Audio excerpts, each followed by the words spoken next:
नमस्कार साथियों, स्वागत है हमारे एक नए वीडियो में।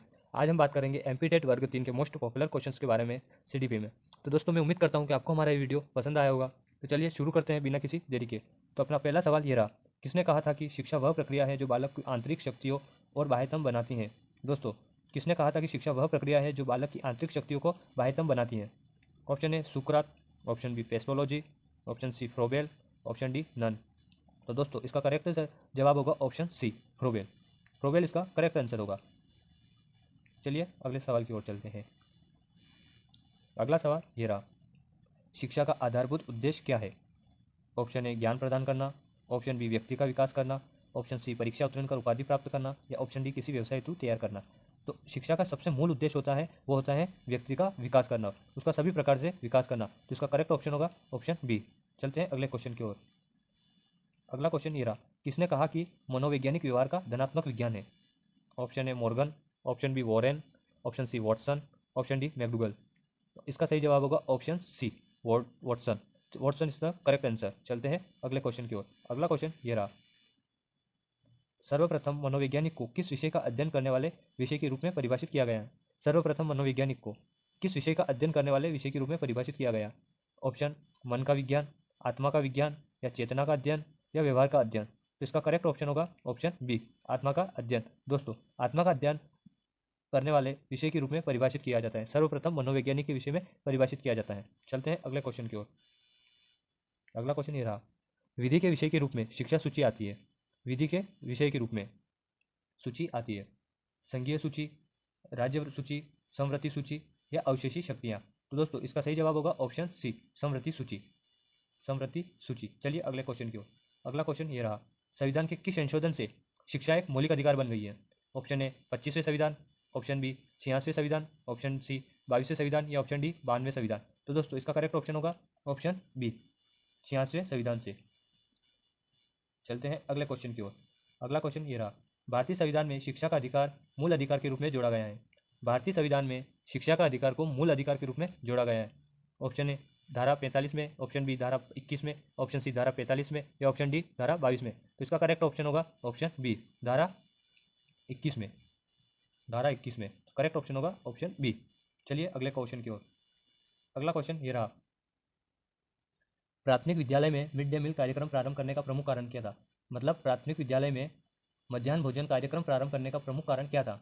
इसके ऑप्शन देख लेते हैं। ऑप्शन पहला ऑप्शन ये रहा, समाज का विस्तार करना, या रोजगार वृद्धि करना, या नामांकन संख्या का विस्तार करना, या अध्यापक का विकास करना। तो दोस्तों, इसका करेक्ट ऑप्शन होगा ऑप्शन सी, नामांकन संख्या का विस्तार करना। नामांकन संख्या का विस्तार करना। चलिए अगले क्वेश्चन की ओर। भारत में बाल विवाह निषेध अधिनियम किस वर्ष पारित किया गया था? भारत में बाल विवाह अधिनियम किस वर्ष पारित किया गया था? Option A 2006, option B 2008, option C 2011, या ऑप्शन डी 1997। तो दोस्तों, इसका करेक्ट ऑप्शन होगा ऑप्शन ए 2006। चलिए अगले क्वेश्चन की ओर चलते हैं। अगला क्वेश्चन ये रहा, शारदा एक्ट का संबंध निम्न में से किससे है? ऑप्शन ए बाल विवाह, ऑप्शन बी दहेज प्रथा, या ऑप्शन सी बाल श्रम, या ऑप्शन डी अनिवार्य शिक्षा। तो दोस्तों, शारदा एक्ट जो है वो किससे रिलेटेड है?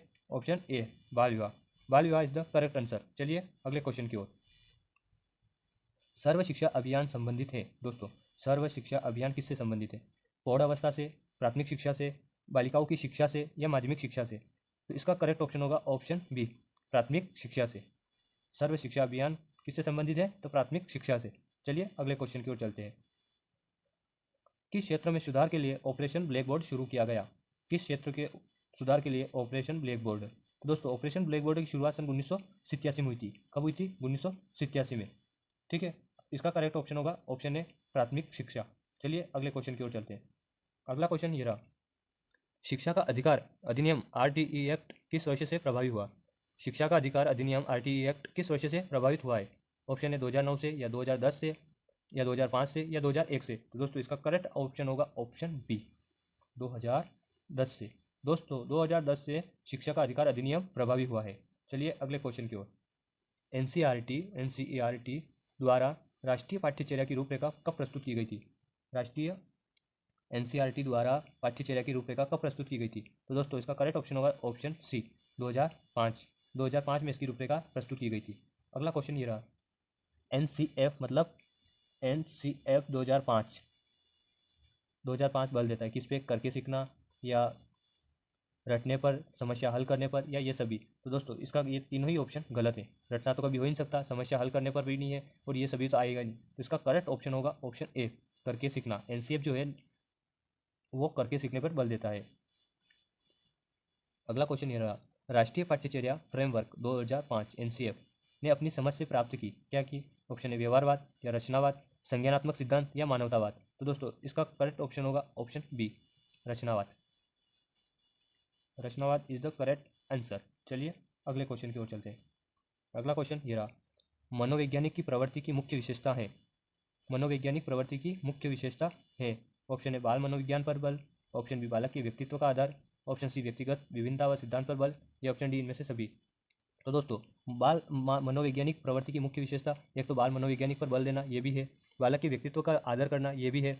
ऑप्शन सी व्यक्तिगत विभिन्नता का आधार सिद्धांत करना, ये भी है। ऑप्शन डी इनमें से सभी। तो ऑप्शन डी करेक्ट आंसर। चलिए अगले क्वेश्चन की ओर चलते हैं। अगला क्वेश्चन ये रहा, शिक्षा मनोविज्ञान की विषय वस्तु निम्न में से किन मुख्य कारकों के आसपास घूमती है?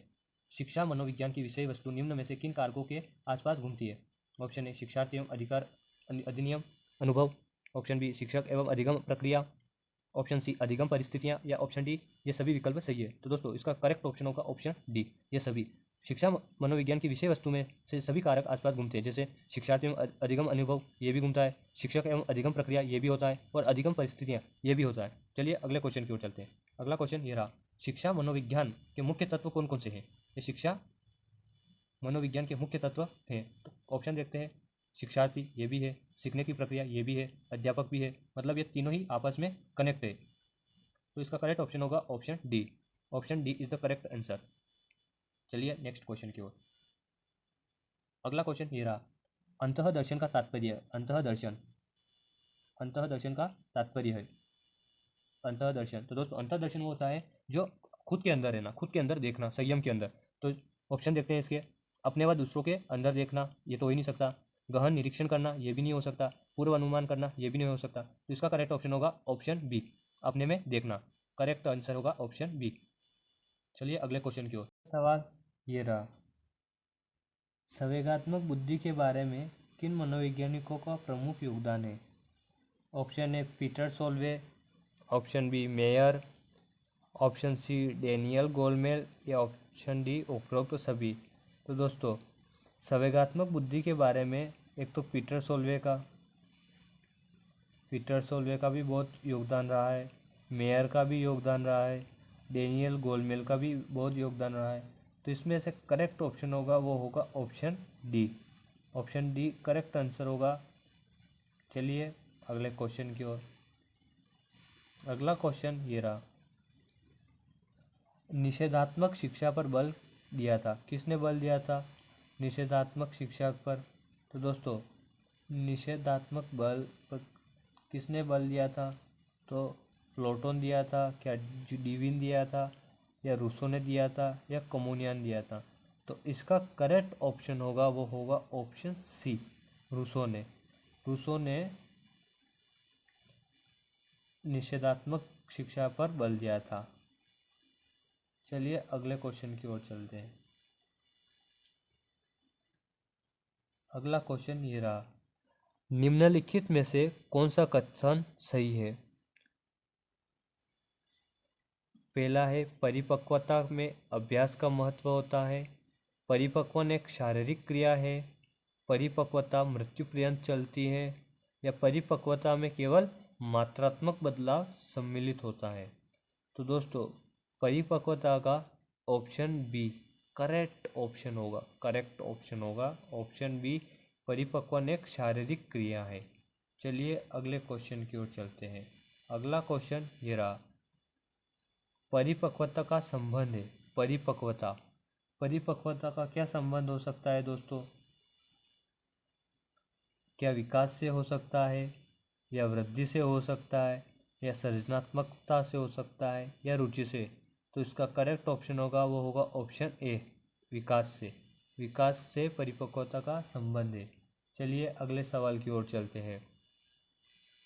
अगला सवाल ये रहा, निम्नलिखित में से कौन सा कथन सत्य है? या यूँ मान लीजिए निम्नलिखित में से कौन सा कथन सही है? ऑप्शन ए, सीखना व्यवहार परिवर्तन की एक प्रक्रिया है। क्या सीखना व्यवहार परिवर्तन की एक प्रक्रिया है? दूसरा है, वृद्धि एक जैविक प्रक्रिया है। क्या है वृद्धि एक जैविक प्रक्रिया है?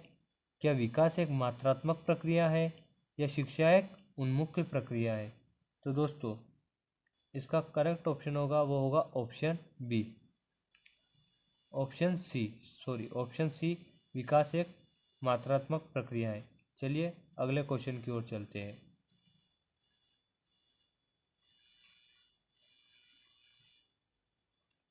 अगला क्वेश्चन ये रहा, किस मनोवैज्ञानिक के अनुसार विकास एक सतत और धीमी धीमी प्रक्रिया है? किस मनोवैज्ञानिक के अनुसार विकास एक सतत और धीमी प्रक्रिया है? कोलसनिक, पियाजे या स्किनर या हरलोक? तो दोस्तों इसका करेक्ट जवाब होगा वो होगा ऑप्शन सी, स्किनर। स्किनर द्वारा विकास एक सतत और धीमी प्रक्रिया है। विकास क्या है? एक सतत और धीरे धीरे चलने वाली एक प्रक्रिया है। चलिए अगले सवाल की ओर चलते हैं। अगला सवाल ये रहा, शारीरिक विकास का क्षेत्र कौन सा है? शारीरिक विकास का, बालक के अंदर शारीरिक विकास का क्षेत्र कौन कौन सा है? कौन कौन सा है देखते हैं। स्नायुमंडल, मांसपेशियों की वृद्धि या एंडोडर्म ग्लैंड्स, पीयूष ग्रंथि, जिसको पीयूष ग्रंथि बोलते हैं, या ऑप्शन डी, इनमें ये सभी। तो दोस्तों शारीरिक विकास में स्नायुमंडल मतलब मंडल का भी बहुत योगदान रहता है। मांसपेशियों की वृद्धि, ग्लैंड्स मतलब ग्रंथियाँ, शरीर के अंदर की ग्रंथियाँ, उनका भी बहुत योगदान रहता है। तो इसका करेक्ट ऑप्शन होगा वो होगा ऑप्शन डी, इनमें से सभी। चलिए अगले सवाल की ओर चलते हैं। अगला सवाल ये रहा, निम्नलिखित में से कौन सा वृद्धि और विकास का प्रथम चरण है? विकास और वृद्धि का प्रथम चरण कौन सा है ये बताना है अपन को। क्या शारीरिक विकास है? क्या सामाजिक विकास है? क्या नैतिक विकास है? क्या मानसिक विकास है? तो दोस्तों वृद्धि और